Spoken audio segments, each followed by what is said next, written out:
My name is Rob. This is Entertainment and Star Wars. I'm here. You're there.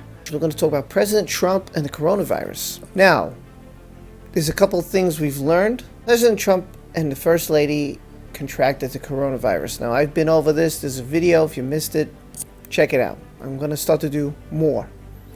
Now, I want to talk about lies and the truth and what they said at the debate and, what the truth is from what they're saying.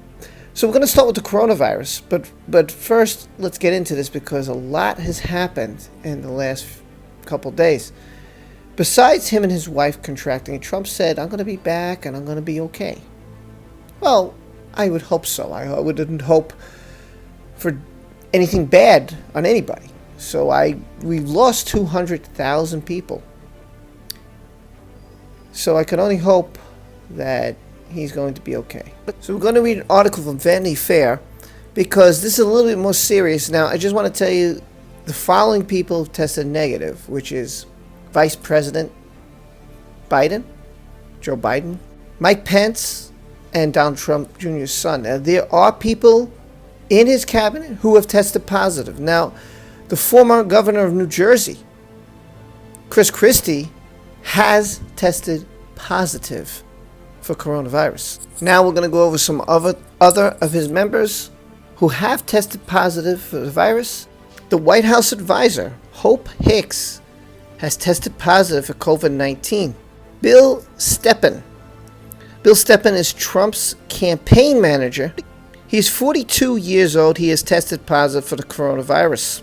Kellyanne Conway, the former White House Senator advisor, she's 53 years old, announced on Twitter Friday night that she had tested positive for the coronavirus. Senator Mike Lee, on Friday, the GOP senator, he's GOP senator, he is 49 years old of Utah, announced that he had tested positive for COVID-19.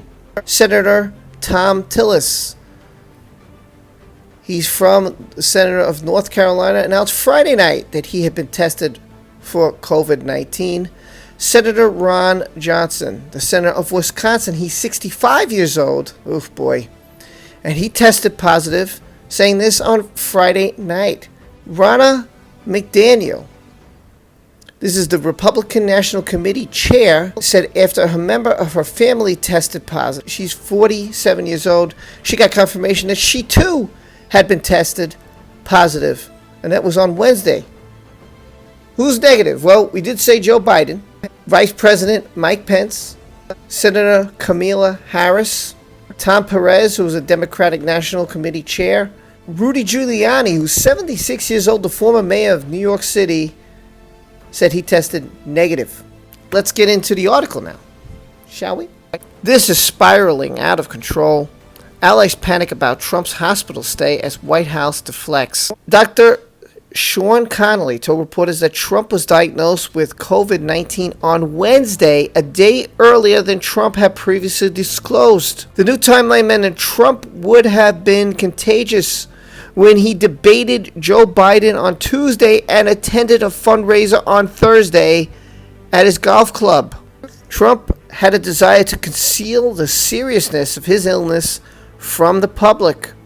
3 sources said Trump argued with his doctors on Friday after they told him he needed to be moved to Walter Reed Hospital. He didn't want to go to the hospital a month before the election, a Republican close to Trump told us. 2 sources said doctors gave him an ultimatum. He could go to the hospital while he could still walk, or doctors would be forced to take him in a wheelchair or on a stretcher at a later point if his health deteriorated. They told him, you can go now or we're taking you later, and it's non-negotiable. A second source close to the White House said Trump waited to leave for the hospital until the stock market closed on Friday. After spending months denying the dangers of COVID-19, Trump is expressing an emotional aides have rarely seen: fear. On Friday, Trump grew visibly anxious as his fever spiked to 103 Fahrenheit and he was administered oxygen at the White House, according to 3 Republicans close to the White House.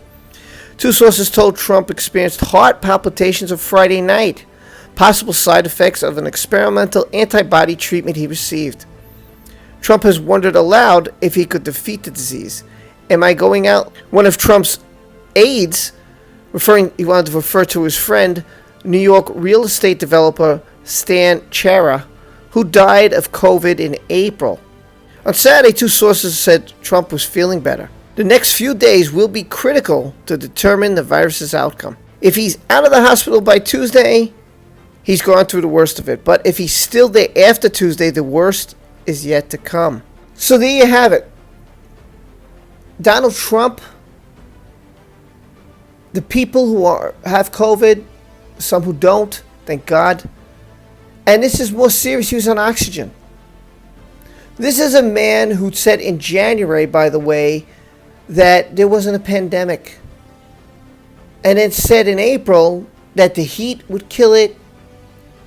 That, as Biden said, maybe we should inject bleach or some kind of detergent. And he said, no, that was being sarcastic. But he did do that, and I have a video clip. I'll show that in my next one. Again, I'm not trying to be anti-Trump here. I'm just trying to state facts, truth, and there's going to be stuff on Biden too, so don't worry about it, okay? Don't think this is all Trump. But right now, he is in charge. He's the president, and he's in trouble. Oxygen, and it's more serious than he's trying to make it. He's trying not to panic everybody. He said he's doing well. He said he's going to be okay. We can only hope he will be. We can only hope he will be. This is serious. His friend died in April of COVID. I know that many people didn't take this seriously. People were on the beach. People were protesting. But now the person who said it was like the flu at one point, who really didn't take this as serious, how ironic, now has it. And could be, I'm not saying he is, could be in serious trouble. I can only hope that he is going to be okay. But it's pretty ironic. And if he is okay, I hope that he sees the seriousness of this, that this is not a joke. That many people have, 200,000 have died. I'm sure more now. And that we have to be very careful with this. We can't take this as lightly as we have been. We can't rush into a cure. We can't rush to be back to normal, which we all frustrated and aggravated. We can go back gradually. We can open businesses gradually. We can do everything maybe 25%. See how that goes. 50%. See how that goes. 75%. Till we can get back to the norm. Or we can find an antidote to this virus. We have to be careful. And people out here, if you're watching the video, please be careful. Be respectful. If you're with people, protect yourself. You're not with the people, like right now, I'm not with anybody. I can't infect anybody, right? If I had it. But when I'm in front of people, I always got my mask on. Because I don't want to, God forbid, infect anybody. I wash my hands. I've done that all my life. This is something that should be taught when you're a little kid. And yeah, okay, I use hand sanitizer too. I've become a germophobic person. I think we all have. It's a pretty serious problem. Even though he at one point didn't take this as serious as he should have. You let me know in the comment section below what you think of all this. We'll talk about it. We'll discuss it. And I'll see you next time. I'm going to do more videos on this, on the debate. We're going to talk about Biden. We're going to talk about Trump. We're going to talk about the coronavirus. We're going to talk what he's going through, his staff. So stay there. And I hope that everybody who was positive and is positive right now announced it, that they'll be okay. Hopefully, they'll all be all right. They'll come out of this, and instead of having this attitude that, hey, I beat it, they'll be like, yeah, we got to do something about this. And we got to be a little bit more careful. Take care, everyone. Be well. Hope you like and subscribe, and we'll talk. If you leave a comment in the comment section, I promise I'll get back to you. Be well.